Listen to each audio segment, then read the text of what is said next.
Creo que está de más de decir que Ant-Man and the Wasp: Quantumania no llegó a las expectativas que muchas personas tenían, y es claro desde las primeras reseñas que comenzaron a aparecer, ya que inmediatamente apareció con menos de un 70% en Rotten Tomatoes, calificación que poco a poco ha bajado, al grado que ya se está catalogando como una de las peores entregas del MCU. Y es una lástima, ya que realmente el público en general esperaba mucho más de esta, ya que prometía ser la nueva introducción del nuevo Thanos en Kang, y que esta sería una entrega mucho más oscura que las pasadas de Ant-Man, lo cual resalta la pregunta: ¿qué sucedió? ¿Y qué se puede haber hecho para mejorar mucho más la cinta? Todo esto lo veremos en el video de hoy. Antes de esto, te animo a que te suscribas al canal y haz clic en la campanita para que estés enterado de todos los videos. Muchísimas gracias a los que ya lo han hecho, ayudan mucho al canal. También te animo a que comentes qué te pareció Ant-Man and the Wasp: Quantumania. Me encantaría escucharlos y saber sus opiniones. La premisa de la película es básicamente así. Scott está gozando de su nueva fama que encontró gracias que a él la mitad de la población del universo volvió a la vida, y su hija Cassie tiene problemas con la ley gracias a que ella intenta luchar por la gente, aunque no siempre sea de forma legal. Creo que todo esto son los fundamentos para que la película sea más personal.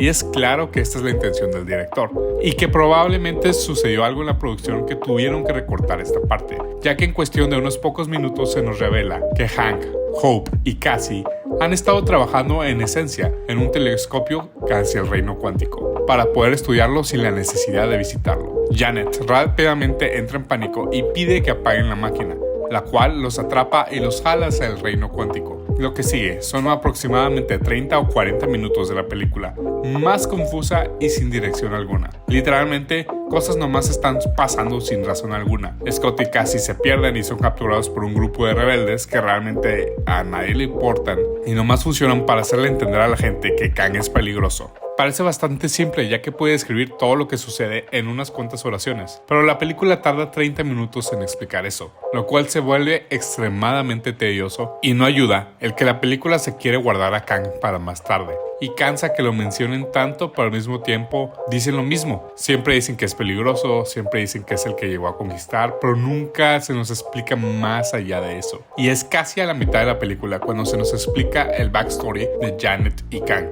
y cómo estos, estando varados juntos, buscaron la forma de escapar del reino cuántico, y cómo Janet evitó que esto sucediera cuando se enteró de quién era Kang realmente, lo cual nos lleva a Kang forzando a Ant-Man a ayudarlo con la amenaza de matar a su hija. De ahí, todos arman una rebelión para evitar que Kang escape, logran derrotarlo y regresar a casa. Y fin. Y me imagino que se dieron cuenta que no mencioné nada sobre los personajes más que lo que hacen. No hablé de sus motivaciones realmente, más que tenemos que detener al malo. Y esto se debe a que realmente los personajes no ofrecen nada nuevo. Cada héroe empieza la película en el mismo lugar donde termina. No tienen crecimiento alguno. No tienen una necesidad fuera de detener al villano y regresar a casa. Y aquí es donde realmente veo que se encuentra el problema de la cinta.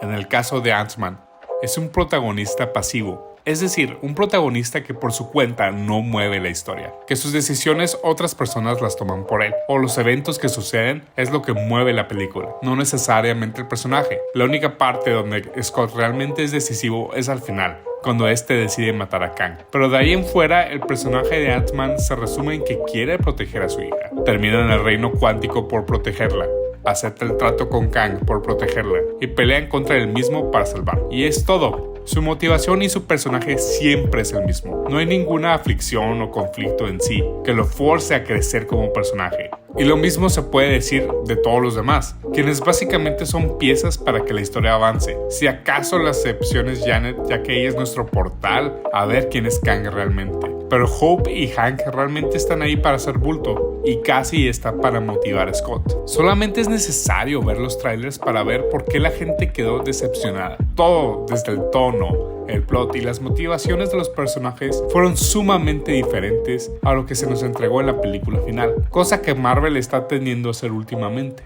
Y es ahí donde me quiero detener un poco. La historia que se nos presentó tanto en trailers y en posibles leaks suena mucho más interesante y profundo que la película final, y el cambio más grande creo yo es en las motivaciones de los personajes y principalmente en Scott Lang. Según reportes iniciales, La película iba a ser en esencia la misma, pero con el cambio de que trataría de cómo la fama de Scott afectó su relación con Cassie. Y con unos ajustes, esta cambiaría totalmente. Y te cuento cómo creo yo que este cambio hubiera hecho que la película fuera más profunda y emotiva. Primero que nada, Scott se ve totalmente sumergido en su fama y en el dinero que ha ganado por la misma, y ha quebrantado la relación de Cassie y él, ya que Scott inconscientemente la ha hecho a un lado, y es por esto que Cassie empieza a rebelarse y termina varias veces en la cárcel, y por lo mismo el rechazo se refugia en Hank, el cual le ayuda a construir el transmisor cuántico. Cuando llegan al reino cuántico, Scott se da cuenta de qué tan dañada está su relación con su hija, ya que ésta lo empieza a culpar de que estén atorados en el reino cuántico, ya que si después de desaparecerse 5 años y se hubiera regresado a ponerle atención, no hubiera tenido ella la necesidad de acercarse a Hank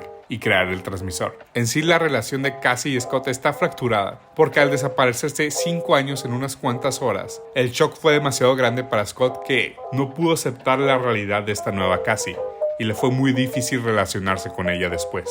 Eventualmente estos serían capturados por Kang, el cual se presentaría de diferente manera a como lo hace en la película. La forma en que Kang se presenta a Janet y a Scott en la cinta original es muy diferente. Primero, con Janet, le da esperanzas de regresar en el tiempo y reencontrarse con su hija. Esto es lo que la motiva a ayudarle, a diferencia con Scott, que directamente lo amenaza con matar a su hija para que le ayude. Creo que estaría mucho mejor que la forma en que Kang logre que Scott le ayude sea similar a la de Janet. En el segundo tráiler se nos da a entender que Kang le está ofreciendo a Scott la oportunidad de regresar en el tiempo para recuperar los años que perdió con su hija.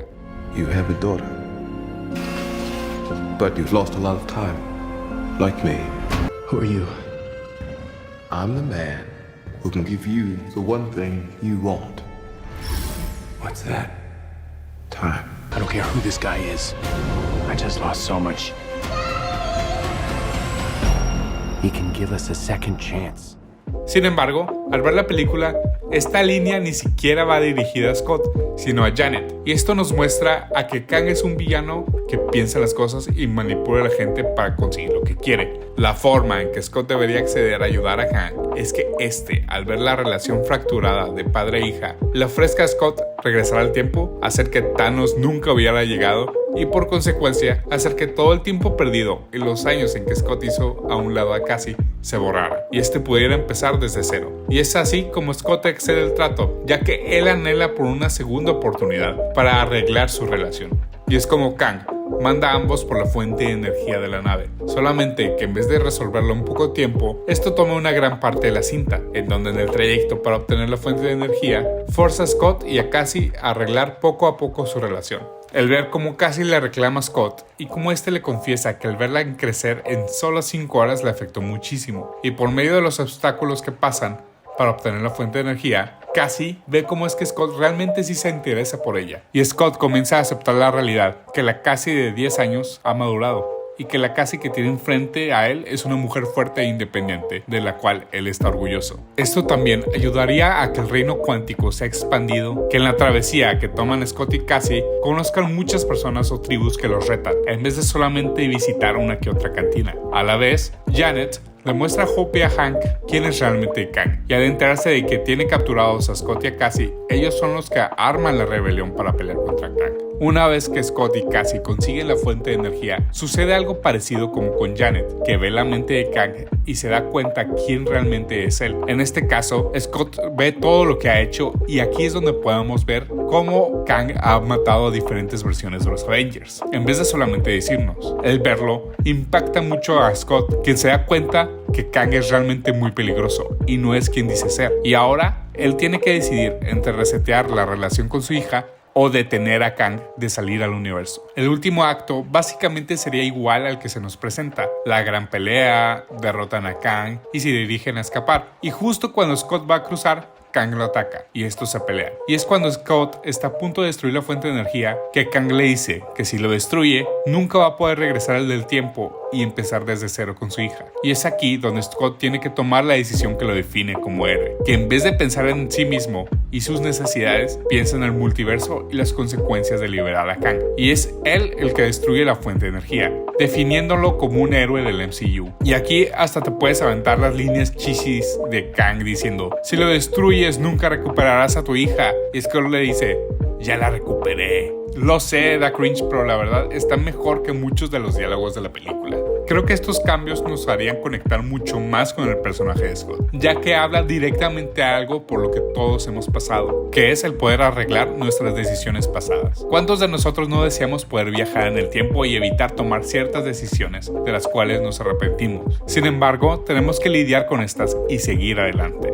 Cosa que se le presenta a Scott, el poder de arreglar todas sus decisiones y vivir una vida sin estas consecuencias. Sin embargo, él elige aceptar estas consecuencias y aceptar sus errores para poder crecer como persona, en vez de tomar el camino fácil. En sí, creo que Ant-Man and the Wasp: Quantumania tenía mucho potencial de ser una película que le diera más profundidad a los personajes, para hacer cosas diferentes a los que estamos acostumbrados. Sin embargo, esta opta por ser un capítulo más en la narrativa del MCU, dándonos un capítulo mediocre y poco interesante más allá de introducir el villano. Es claro que por la recepción de la fase 4, que la gran mayoría de los fans se ha decepcionado por varias entregas del MCU y es necesario un cambio. Es necesario volver a las raíces del MCU, donde películas como Iron Man y Guardians of the Galaxy eran entregas donde nos interesábamos por los personajes, historias que resonaban con nosotros y no solamente las hacían para atraer más personajes por los cuales no nos interesamos. Creo que el MCU aún está en tiempo de arreglar sus errores y según reportes ya empezaron a tomar medidas para hacerlo, y no nos queda más que esperar que el MCU vuelva a sacar historias profundas y emotivas con las cuales